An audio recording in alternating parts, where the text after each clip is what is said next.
കൂനമാക്കൽ തോമാ കത്തനാർക്ക് ഭാരതത്തിന്റെ വലിയ മൽപ്പാൻ പദവി. പ്രസിദ്ധ സുറിയാനി പണ്ഡിതനും ദൈവശാസ്ത്ര വിദഗ്ധനുമായ കൂനമാക്കൽ തോമാ കത്തനാരുടെ സമഗ്ര സംഭാവനകൾ പരിഗണിച്ചാണ് സുറിയാനി ഭാഷാ പഠനത്തിനും പൈതൃക ഗവേഷണത്തിനുമായി സ്ഥാപിതമായ saint Ephrem ecumenical research institute അദ്ദേഹത്തിനെ ഭാരതത്തിന്റെ വലിയ മൽപ്പാൻ പദവി നൽകി ആദരിച്ചത്. റൂബി ജൂബിലി ആഘോഷിക്കുന്ന സെന്റ് എഫ്രേം എക്യുമെനിക്കൽ റിസർച്ച് ഇൻസ്റ്റിറ്റ്യൂട്ടിൽ അദ്ദേഹം ദീർഘകാലം അധ്യാപകനും ഡീൻ ഓഫ് സ്റ്റഡീസും ആയിരുന്നു. ആഗോള സുറിയാനി സമ്മേളനത്തിന്റെ സമാപന ചടങ്ങിൽ സിറിയക് കത്തോലിക്ക പാത്രിയാർക്കീസ് ഇഗ്നാത്തിയോസ് ജോസഫ് മൂന്നാമൻ യോനാൻ ബാവയാണ് അദ്ദേഹത്തിന് പദവി പ്രഖ്യാപിച്ചത്.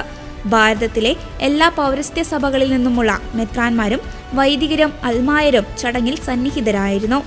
1955 നവംബർ 15 കോട്ടയം ജില്ലയിലെ രാമപുരത്താണ് കൂനമാക്കൽ തോമാ കത്തനാർ ജനിച്ചത്.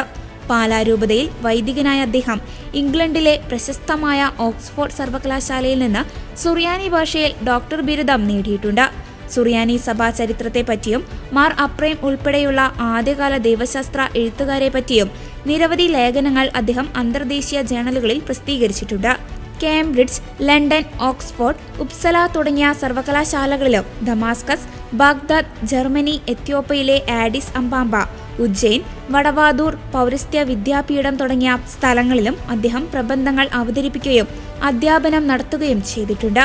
മലയാള ഭാഷയെ സുറിയാനി ലിപിയിൽ എഴുതുന്ന പുരാതന സമ്പ്രദായമായ കർശ്വൻ രീതിയെപ്പറ്റി ഏറ്റവും ആധികാരികമായ പഠനം നടത്തിയിട്ടുള്ള വ്യക്തി കൂടിയാണ് അദ്ദേഹം. വിശ്വപ്രസിദ്ധ സുറിയാനി പണ്ഡിതനായ ഡോക്ടർ സെബാസ്റ്റ്യൻ ബ്രോക്കിന്റെ ശിഷ്യനുമാണ് അദ്ദേഹം.